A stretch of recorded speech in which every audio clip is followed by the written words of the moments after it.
Your thoughts and your words can make or break you because your life moves in the direction of your thoughts. Let's talk about it today. Hey, welcome to the Purpose Project podcast. I am so excited that you are in here with us. If you have been along for the journey from the beginning or just jumped on, we love that you're with us in this community. Thank you so much. My name is Brandon Goff. I get to be the host of this podcast and the pastor of Radiate Church in South Carolina. I'm really blessed to do what I get to do. And really, we started this podcast to just be a coaching tool to help as many people as possible chase the purpose that God put on the inside of them. And so I hope this is helpful. If you'd like to help us increase that reach, I'd love to invite you to like and review this podcast and share this podcast with friends, family, neighbors, coworkers, whoever, and even on your social media. It would really help us get the word out there and continue to help people chase the purpose that God has put on the inside of them. We've been, for the past several weeks and episodes, we've been talking about the secret weapon of confidence and how confidence plays into chasing and accomplishing the purpose that God put on the inside of you, and how insecurity can actually sabotage or destroy purpose a lot of times. And so we're going to continue talking about that today, that confidence is key to becoming all that God has placed inside of us to become. Now, as a quick review, confidence is not walking around with arrogance. Confidence and arrogance are two different things. Arrogance is seeing yourself better than everybody else. Confidence is simply knowing who you are, what you're capable of, and being confident or okay with it. I'm confident in what God's gifted me to do. I'm confident in what God's asked me to do. I'm confident in who I am. I'm not better than you, but I'm really good at what God's asked me to do. I'm confident in that. The problem for many of us is we have more insecurity than we do confidence, and it creates a sensitivity. It creates insecurity, creates this offensiveness. It makes everything about us in a negative way, where confidence allows us to walk through instability, and it causes us to walk through and chase purpose with our shoulders back, our heads up, our chest bowed out, and just knowing God has gifted me and I'm good at this. I'm okay with this. Insecurity is killing entirely too many dreams. It's burying way too many goals, and it's putting way too many purposes on the back burner. And much of our insecurity really starts between our ears. It starts up here in our mind. It starts in our thoughts. And I believe, or I know, that if we could just see ourselves, just a glimpse of the way that God sees us, our thoughts and our words would create more confidence than insecurity. Many of us battle with insecurity because of the way that we think about ourselves, the way that we talk about ourselves, the way that we downgrade our gifting and who we are. And we call it humility, but really what it is it's self-sabotage.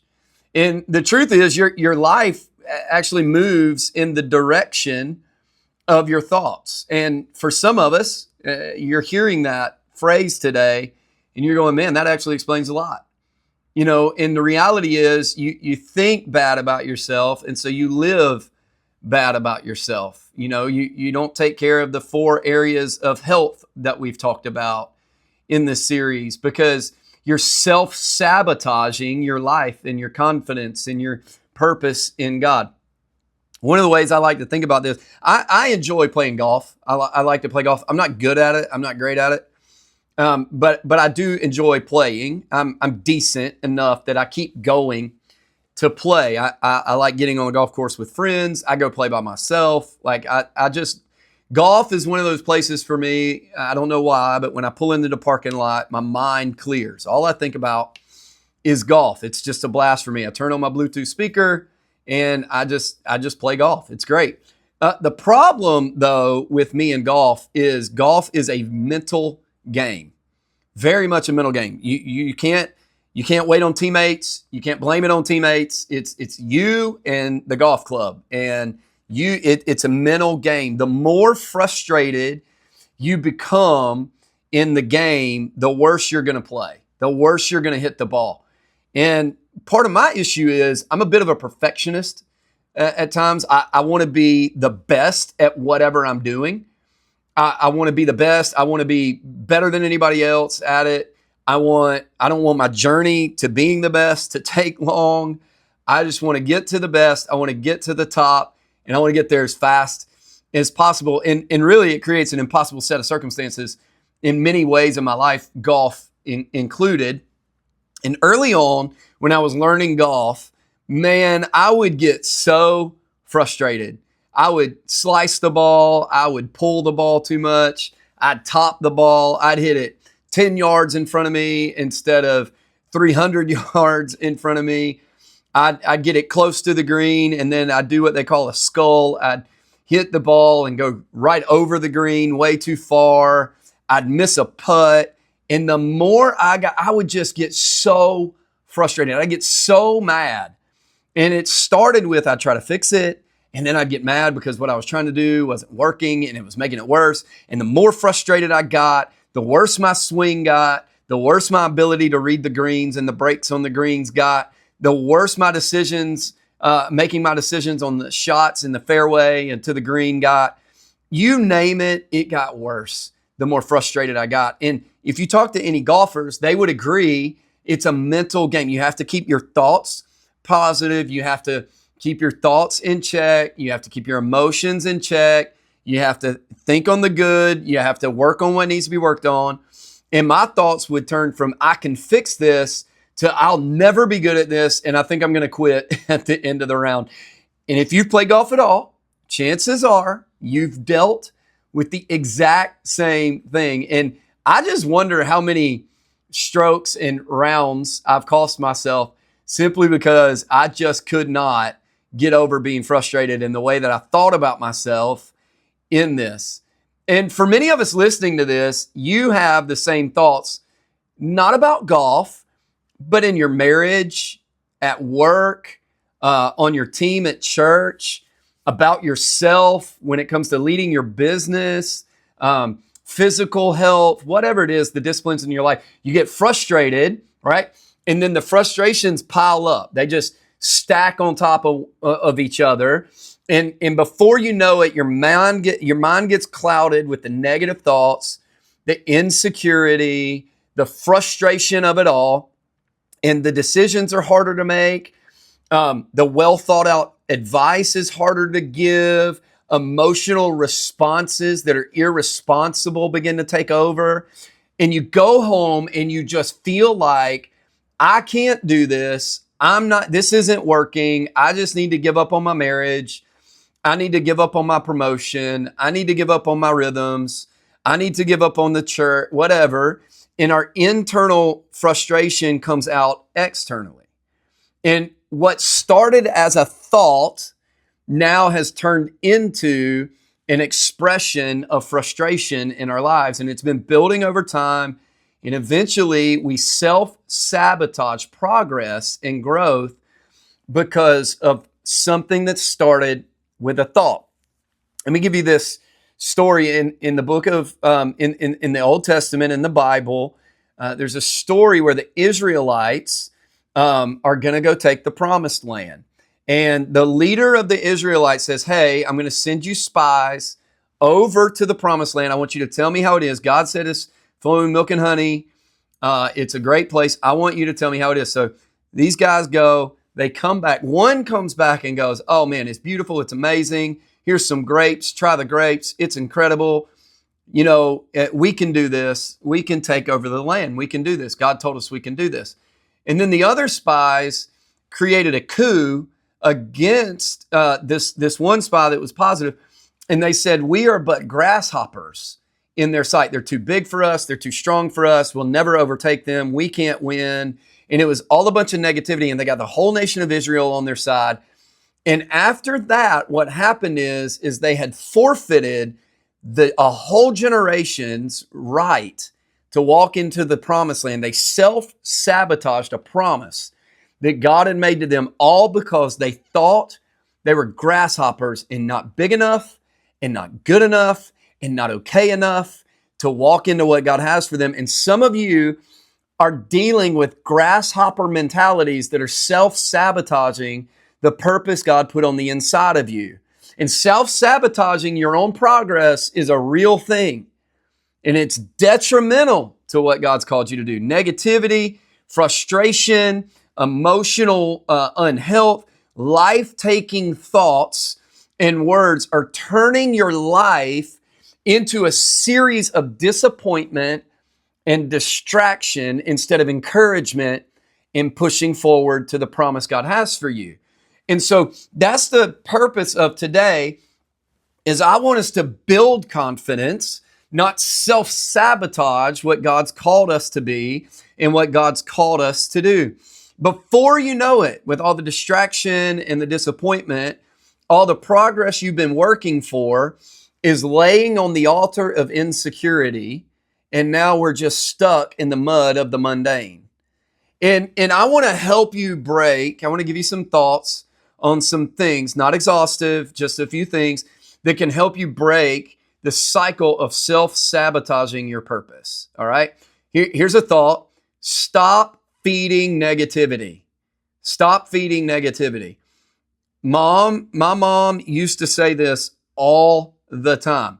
I grew up with an older brother. You know, sibling rivalries. We argued all the time, all these things, and we just go at each other's throats. And my mom would say, and your mom probably said it, maybe your grandma, maybe you say it, I don't know. If you can't say anything nice, you know the rest. Don't say anything at all. Like, just keep your mouth closed. If it can't be nice, if it's not life-giving, if it's not uplifting, be quiet. I want to tell some of you that today. If you can't say something nice about yourself, if you can't say something good about the purposes of God on your life, don't say anything. Some of us are in this cycle to where we love feeding drama, negativity, like there's always a problem. Stop it. Stop feeding the negativity in your life. Stop feeding the negativity about yourself, about others, about your work, about your life, about church, about leaders, about the government. Stop feeding all the negativity. Negativity is a sickness. It's a sickness that affects the way you think, it affects the way you see life, and it affects the way you treat others. Some of us are so negative, we can't see anything good. Stop. Just put a hard stop today and go, I'm not feeding negativity anymore, because it makes you miserable about everything. And I'm going to tell you something that some people won't tell you. You are miserable to be around because everything's a problem. It's always drama. It's always an issue. Stop being negative. You want to beat self-sabotaging? You want to stop self-sabotaging? Here's what you do. Stop feeding negativity. Here's another thought for you. Stop trying to be in charge. Stop trying to be in charge, and I'll put this, of everything, right? Stop trying to be in charge of everything. What if I were to tell you that you don't always have to be in charge? What if I were to tell you that your idea and your way isn't always right? Like some of you, that is mind-blowing, right?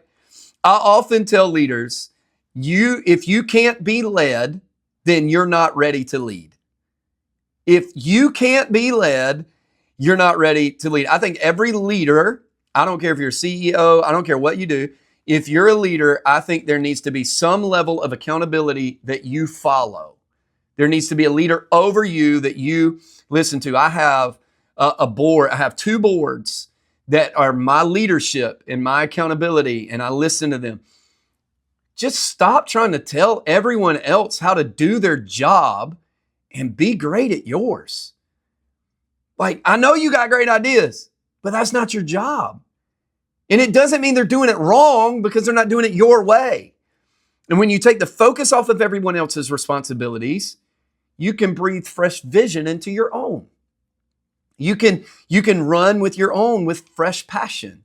So, self-sabotaging by focusing on everything by your own but your own things, excuse me. Self-sabotaging by focusing on everyone else's responsibilities but your own is a real thing. And I'm just going to say, stop. Be really good at what you do. Let them be really good at what they do. And stop trying to always be the one in charge. And the last thought I'll give you today, this one's hard. This one's going to be, today's been challenging, but I'll give you this one. Stop being so immature.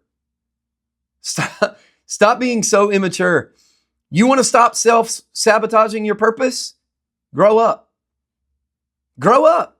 I don't care if you're 15 or if you're 80 years old today. Some of us need a good dose of growing up.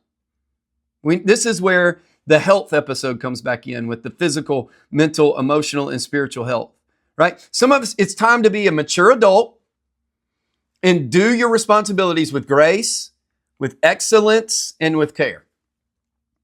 It's time to stop being immature. You know, you have responsibilities to accomplish. Accomplish them. Do them with a smile on your face. Have fun doing it. Follow through. You want influence? You want influence? Influence costs. You have to be mature enough to do what needs to be done to gain influence in people's lives. Don't get so offended when someone calls you up. Don't get so offended when a friend or a leader or a boss or whatever has a hard conversation with you. Stop finding excuses about why something can't be done and find ways that it can be done. Stop telling people you'll do something that you're not going to do. The Bible says it like this: let your yes be yes and your no be no. That's maturity. Grow up and decide to put in the work to be all that you can be. Some of us don't have anyone, this is going to be a hard statement, some of us don't have anyone to blame but ourselves for not accomplishing and chasing the purpose God's put in our lives. I really want you to stop self-sabotaging. That's so hard to say sometimes. Self-sabotaging your purpose. Stop short-circuiting yourself with insecurity, with negativity, with always needing to be in charge, and with being immature. We won't take the responsibility to grow ourselves, and we won't get up on time. We won't prepare ahead of time. We won't listen to anyone but the echo chamber of our own thoughts. And I'm going to be honest, here's why I did this one today. I believe in your purpose way too much to end the podcast and to have this podcast without challenging you.